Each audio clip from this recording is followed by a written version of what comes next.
How much is your rent? I don't think you can do 25 a year. You can't do it for sure living in New York.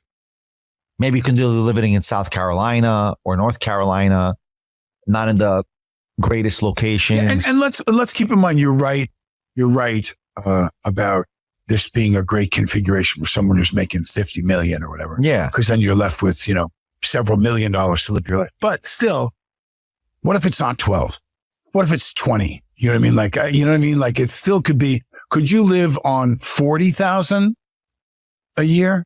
20% of in New York, yeah. Even in New York, but you're not going to be you might be in a 2-bedroom, 3-bedroom apartment in Queens, you're not going to be in Manhattan. Right. It's 24,000, 30,000 a year for rent, and you got 10, 20,000 for food, clothes, not a problem. Easy to do. Right. So maybe it's not 12, maybe it's 20. But the point I think that he was trying to make was, we make this money, and I know that I'm guilty of this partially because in the 90s, from, 92 to 2010, I just always made money. Like I didn't, I called my agent up, but hey, and I was doing a lot of voiceovers. I could, do endorsement things. I could do appearances. I could do, I'm sure called strife with you and your brother Steven, but you surpassed Steven's viewership, by the way.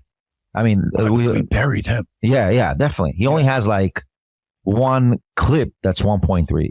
You have clips already going to go to 2 million, like literally. Yeah. No, we surpassed him. Yeah. You know what's funny about that too? That competitive thing with me and my brothers, still sometimes, not like it used to, but sometimes exists. When something happens to Alec or something happens to Billy or something happens to Steven or me, they hear about it. People send them stuff or news outlets call them up, and some things have been, really very big in the news too, where it's not always as easy being coupled in and looking like your brother. And I mean, God knows back in my years where I was practicing with addiction, Alec, I got arrested. I got a big fight with this cop. And Alec had to stand there and, we're working on Daniel. We're hoping that he's going to get better. But, and he had to kind of be the face of the family that took that. And he's had some difficulties, as we know, in the last couple of years where suddenly this incredible situation got lobbed into my lap where, we don't like to speak for each other. Here's the thing that told me the moment I lost all respect for the district attorney.